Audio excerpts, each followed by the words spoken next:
तभी अगले सीन में टर्मिनेटर और T-1000 एक ही समय पर अस्पताल में पहुंच जाते हैं। पहले सारा सोचती है कि टर्मिनेटर उसे और जॉन को मारने के लिए आया है, जैसा कि पहली फिल्म में आया था। लेकिन वो अपने पीछे T-1000 को आते हुए देखती है और टर्मिनेटर उस पर उन्हें बचाने के लिए हमला करता है। जॉन सारा को भरोसा दिलाता है कि टर्मिनेटर उनकी मदद करने के लिए आया है और इस बार उनके लिए T-1000 खतरा है। तभी टर्मिनेटर और T-1000 में बहुत तगड़ी फाइट होती है, जिससे पता चलता है कि कोई भी उन्नत हथियार T-1000 को नहीं मार सकता। तभी सारा, टर्मिनेटर और जॉन एक कार में वहां से भाग जाते हैं। तभी सारा जॉन को अस्पताल में आकर उसे बचाने के लिए डांटती है, क्योंकि वो इसके लिए इतना ज्यादा महत्वपूर्ण नहीं था। तभी सारा टर्मिनेटर से स्काईनेट कंप्यूटर के निर्माण के लिए जिम्मेदार व्यक्ति के बारे में पूछती है।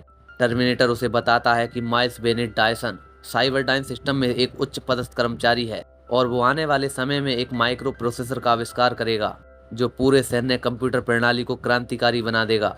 स्काईनेट कार्यक्रम 4 अगस्त 1997 को ऑनलाइन होने पर साइबरडाउन कंप्यूटर रणनीतिक रक्षा प्रणालियों में मानव कार्यों और निर्णयों को पूरी तरह से बदल देंगे। ये इतनी तेजी से सीखता है कि 29 अगस्त को वो स्वयं जागरूक हो जाएगा और जब मनुष्य इसे बंद करने की कोशिश करते हैं तो स्काईनेट एक परमाणु हमला शुरू करता है जो पृथ्वी के राष्ट्रों को परमाणु युद्ध में डुबो देगा। एक रात को रुकने के बाद जॉन और टर्मिनेटर सारा को गायब पाते हैं और वे समझ जाते हैं कि वो डायसन को मारने के लिए गई है। तभी सारा डायसन के परिवार में प्रवेश करती है और वहां उसे गोली मारने की कोशिश करती है, जहां कमर में उसके गोली लग जाती है। लेकिन वो उसके पत्नी और बच्चों के सामने उसे मारने के लिए खुद को मजबूर नहीं कर सकती। तभी टर्मिनेटर और जॉन वहां पर आ जाते हैं और डायसन को समझाते हैं कि वे भविष्य से भेजा गया एक मशीन है। टर्मिनेटर डायसन को अपने प्रयोगशाला में चिप प्रोटोटाइप और यांत्रिक भुजा को नष्ट करने के लिए मनाता है, क्योंकि स्काईनेट को विकास को रोकने का यही एकमात्र तरीका है। तभी टर्मिनेटर डायसन सारा और जॉन के साथ साइबरडाउन सिस्टम मुख्यालय पहुंच जाते हैं, जहां अंदर जाने के लिए टर्मिनेटर रास्तों को तोड़ता है। तभी एक कर्मचारी वहां के अलार्म को बजा देता है, जो कि T-1000 के पुलिस स्कैनर पर एक अलार्म ट्रिगर करता है। टर्मिनेटर पुलिस को रोके रखता है, क्योंकि डायसन और सारा बाल्ट में चिप और धातु की भुजा तक पहुंचने के लिए अपना रास्ता बना रहे थे।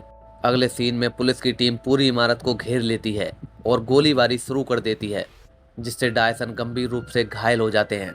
तभी डायसन पुलिस को रोकने के लिए एक डेटोनेटर पकड़ने की पेशकश करते हैं, जो उनकी प्रयोगशाला को नष्ट कर देगा। वो सारा, जॉन और टर्मिनेटर को बचने के लिए कुछ कीमती क्षण देते हैं, इससे पहले कि वे मर जाते हैं। उनके मरते ही डेटोनेटर विस्फोटक को चालू कर देता है, जिससे पूरी बिल्डिंग में आग लग जाती है और प्रयोगशाला नष्ट हो जाती है। तभी वहां पर T-1000 आता है और उन तीनों को भागते हुए देखता है। वो एक पुलिस हेलीकॉप्टर को पकड़ लेता है और उससे उनका पीछा करता है। T-1000 हेलीकॉप्टर को बचने वाले बैन के पीछे उसकी दुर्घटना कर देता है और हेलीकॉप्टर नष्ट हो जाता है, लेकिन बैन बिना बहुत नुकसान के बच जाती है। T-1000 फिर एक ट्रक को लेता है और अपना पीछा जारी रखता है।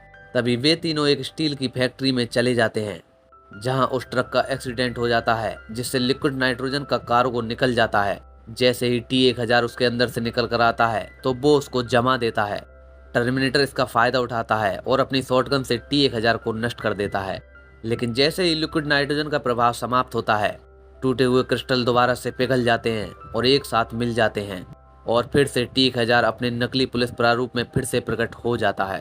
तभी वे तीनों T-1000 से बचने के लिए स्टील मिल के अंदर आगे चले जाते हैं, जबकि टर्मिनेटर और T-1000 एक घातक लड़ाई में शामिल होते हैं। जबकि T-1000 टर्मिनेटर के अंदर एक स्टील की रॉड को घुसा देता है और उसकी ड्राइव समाप्त कर देता है। टर्मिनेटर की लाल बत्तियां जलना बंद हो जाती हैं। जैसे ही T-1000 सारा और जॉन के पीछे जाता है, तब टर्मिनेटर एक वैकल्पिक शक्ति मार्ग खोजकर खुद को पुनर्जीवित कर लेता है और वहां से उठता है और T-1000 का पीछा करने लगता है।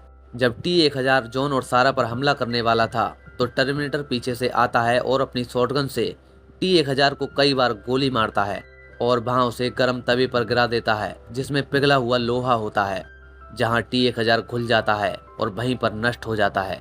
तभी जॉन पहले वाले टर्मिनेटर का हाथ और उसकी चिप को उस आयरन में फेंक देता है।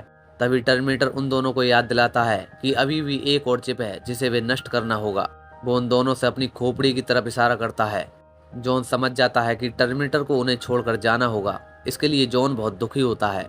तभी टर्मिनेटर उसके अंदर चला जाता है और घुल जाता है और वहां जाकर समाप्त हो जाता है और उसकी आंखों की लाल बत्ती बंद हो जाती है और ये कहानी यहीं पर समाप्त हो जाती है। तो दोस्तों, ये थी कहानी टर्मिनेटर 2 की। अगर कहानी आपको अच्छी लगी हो तो वीडियो को लाइक करके जाना।